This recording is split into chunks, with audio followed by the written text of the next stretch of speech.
Hi everyone, this is Michelle with Channeling Consciousness, and I just wanted to quickly give an example of what a mini reading is like. I know that I've posted and offered pay what you wish individual mini readings, and for some of you, you may not know what that really entails and might be a little apprehensive about it. So I thought I would do a quick general read just to let you see what the flow is kind of like.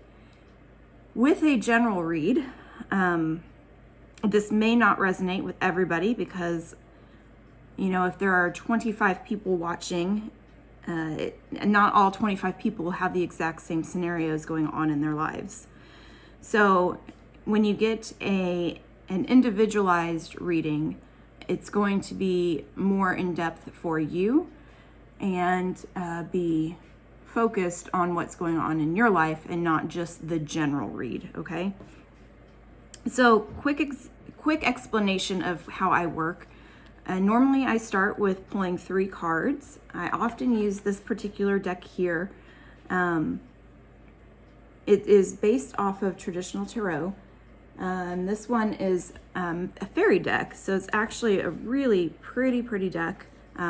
If you know me, you know that these are like my colors, and the illustrations are just really pretty. So that's what I'm going to use today to start with, and then I've got some other decks to use as clarifiers or as just extra information and guidance. When I get in the flow, I ramble just kind of like I'm rambling now. So it's kind of fast-paced, and it's just a lot of me talking and explaining what I am picking up on, what I might see or feel, or, you know, what I might picture. And it's, you know, pictures or things that Spirit's giving me in my head via clairaudient, clairsentience, clairvoyant. And then I say a lot that I feel something. And that for me is a lot of how I get my information. I just feel, and that feeling makes me know.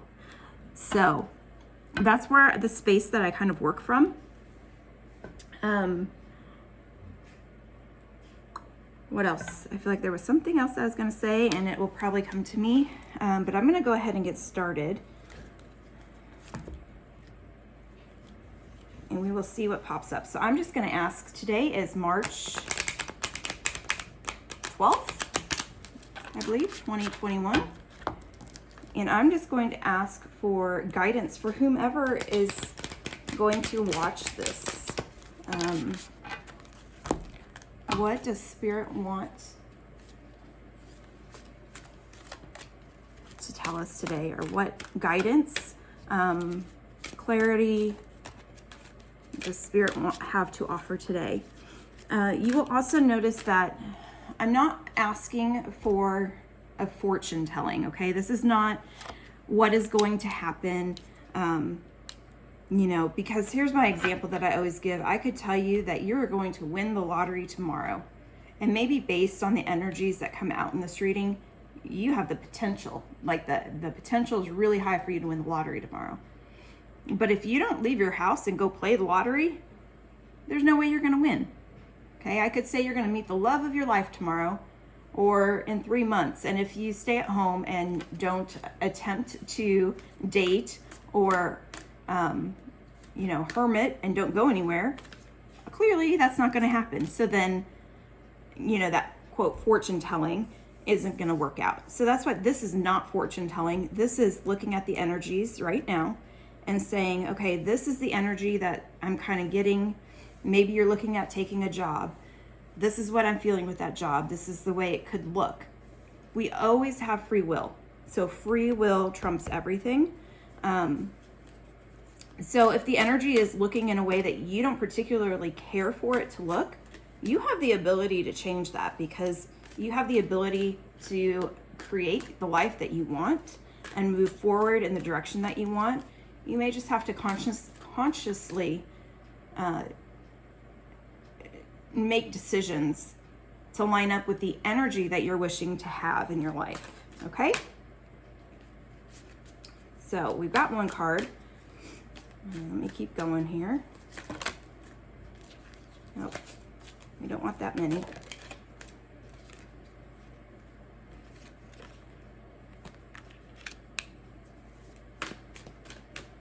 And sometimes more than one will pop out, and sometimes we take them, and sometimes it does not feel right for me to take them. So let me get these where you might be able to see them. I've got them facing me so I can look at them, and I will show you what we've got. So the King of Autumn, so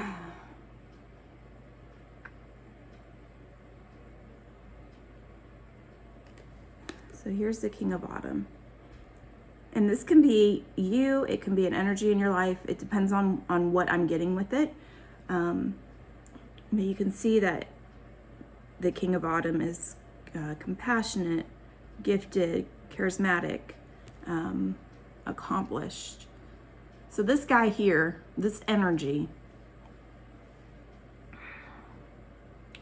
is very, I feel, assertive, and in his power, you can tell that he's really like sitting on his throne. He's really in his power. And what I'm mostly drawn to is this little doggy down here in the corner. So for me, when I'm reading this, because this is a general read, I'm just going to tell you what I get. I feel like whatever this is has a very, whoever this is a who in this particular case, has a very, very close companion here. And this companion, illustrated by the dog in this card, is very loyal, just like dogs are, very loyal. And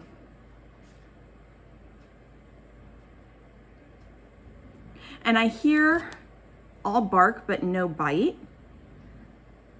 And I think, you know, we think of, especially German Shepherds, often are police dogs and trained to do work. And so while they can take action if needed, in this case, this dog is there as a protector and a loyal, just a loyal companion, and will bark, will put up a fight for you or to help you along your way, but is not typically going to be the biter, if that makes sense. And this may be part of your energy too, as far as you may come across as brass and blunt and maybe a little aggressive, but the reality is underneath that is a soft puppy dog, you know. So a lot of that to me is kind of a mask and a front for what's really going on underneath. It's easier to put out this harsh boundary and this harsh wall versus being this soft, vulnerable, fluffy dog that rolls over and asks to have its belly rubbed, right? So this to me makes me feel like that's kind of where your energy has been. It's been, you kind of have a wall up right now, even though underneath you is a soft puppy dog. The next two cards are the Five of Autumn and the Princess of Winter. The Five of Autumn is about reaching out for help. So if you look at this card, the fairy is going door to door, asking for assistance. And you'll see here that the fairy that answered the door is offering assistance. So to me, this tells me that all you need to do is ask, and it's there. Oftentimes we're afraid to ask for help, and this goes back to this wall being up. You know, when we've got this wall up and we don't want to be vulnerable, we have a hard time asking for help. So in this case, if you ask for help, the help will be given. You just have to ask. If people don't know you're struggling, they can't help you. If people don't know what you need, they can't help you. So if somebody offers, accept it. You are worthy of receiving. The card that came out with it is the Princess of Winter.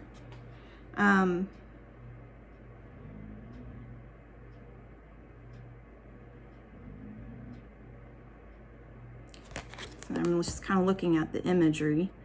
Again, there's a companion in this card, and this companion is a little more fierce. So when it comes time to ask for help, you've gone from having this domesticated creature next to you to this snow leopard that is not a domesticated animal.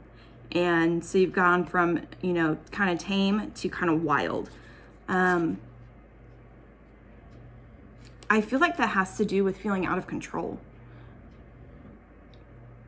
And like life feeling out of control. And so asking for help, needing to ask for help is super difficult. Super difficult. But this fairy here, again, has a helper. All three of these cards have a helper in the card with them. So you're not alone.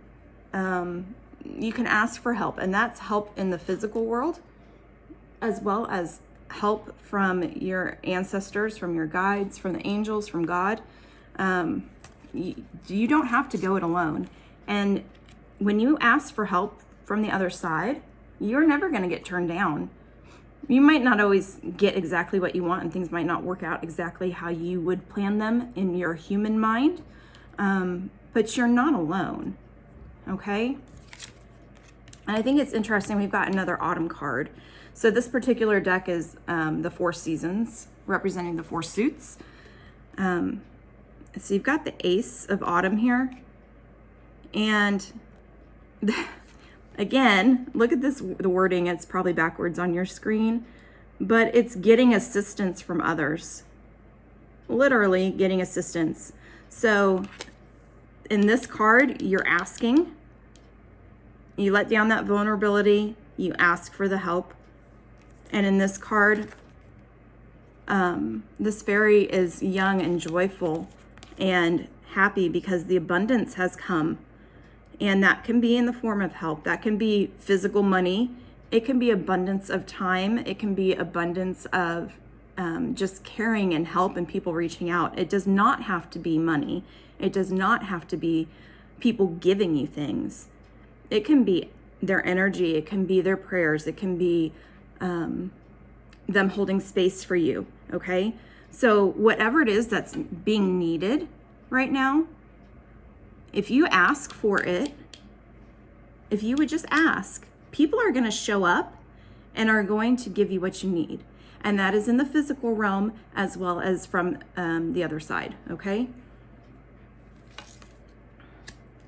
The card that came out with that is the Queen of Winter, and this perfectly goes, again, you've got the princess. We've moved from the princess in the second card and kind of upgraded to the queen. And this queen is really, sitting on her sled, but, it's a throne. She's sitting on her throne. She's in her power. And the words that stick out to me are being strong and patient and self-sufficient and funny. This very much describes this energy that I'm picking up on for somebody who is watching this reading. And so when we are asking for the assistance and we get the assistance, that helps us. That helps us move from being the princess of winter to being a little bit more sturdy as the queen, is the way I see it. And I'm going to go ahead and turn these around just so that on camera, and I'm sorry, my light layers on that bottom one. I guess it's just so that you can see a little better. Okay, I'm going to pull a card from this other deck. It's called Spirit Messages, and they're just helpful little extras that can help give a little bit of extra clarity. Now, if you were sitting across from me for this reading, or I was doing this reading one-on-one for you, I would not know what you were asking about in this.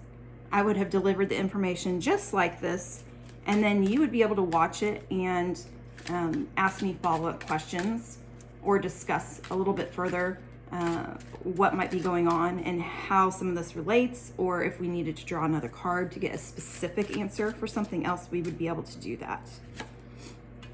Oh, self-sabotage.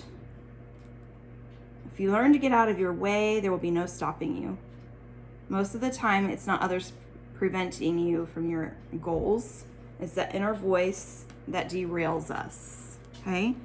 So it's possible, even within this dynamic of these cards, that you're getting the intuitive guidance that you need to ask for help. And you're choosing to ignore that. And in other areas, it could be like literal self-sabotage. I know it's really easy for us to think that we're small and we're not capable of doing big things.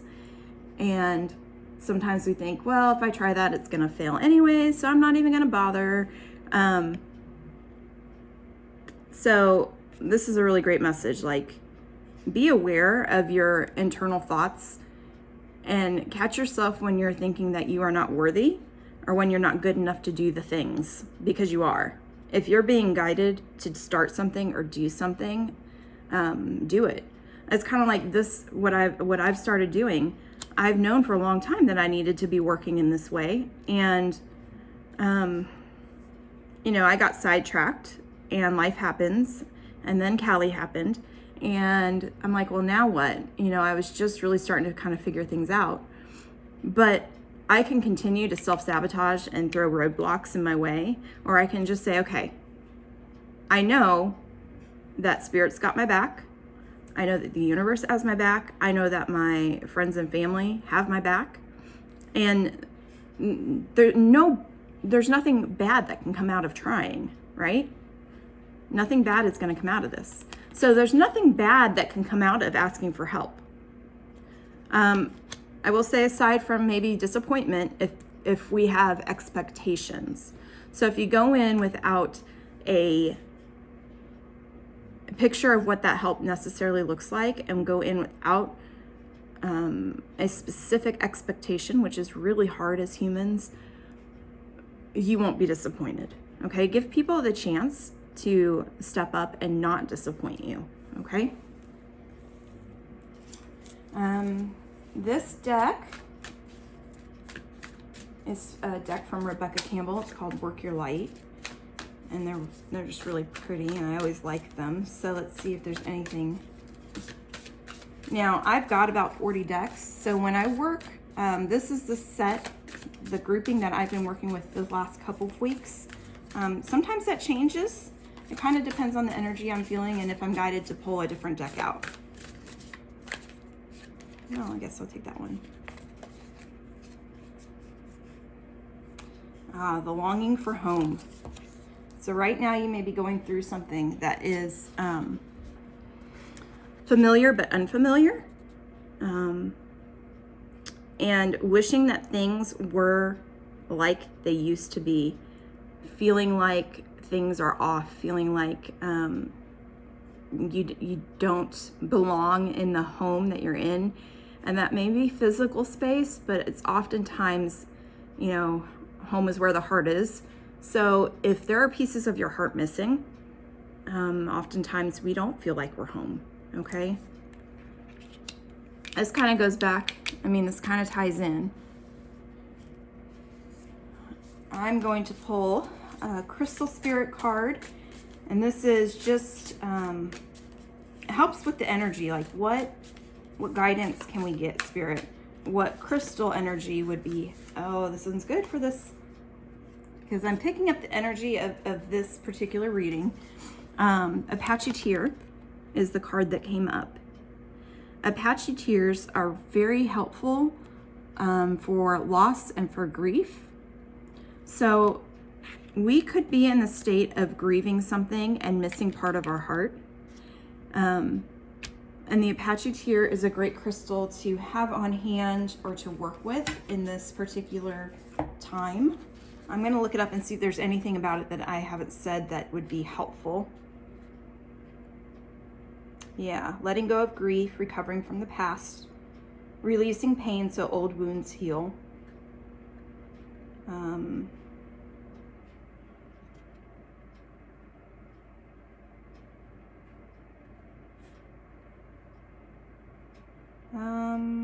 don't fear or repress your emotions. So, you know, if you're feeling this grief, don't be afraid to cry and let some of it out. It's okay. Like, you can't just hold it all together all the time. And that's what this card is about. Because if we hold that in, we stuff it in, we don't allow that release, we don't allow other things to come in, even if we're still in the state of grieving, okay? We bottle it up, and that creates other issues within the body, creates emotional issues, but it creates physical issues as well. So just be mindful when you're feeling overwhelmed.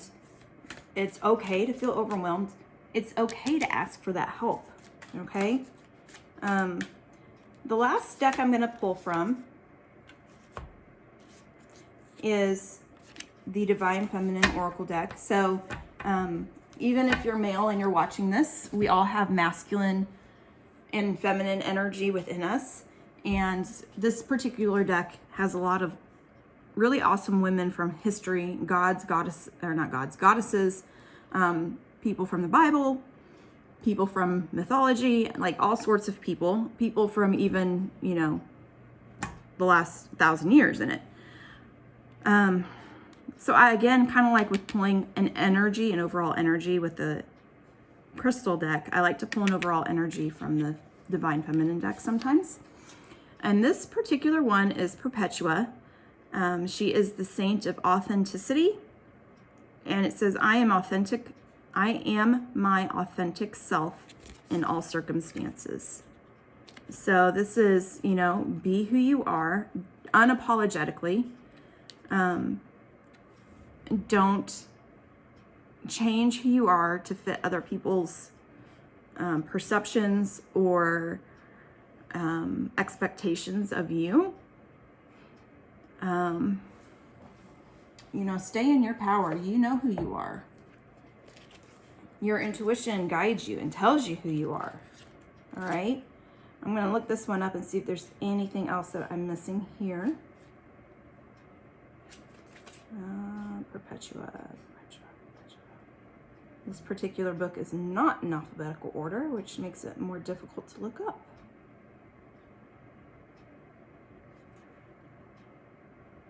There it is. Oh, page 22.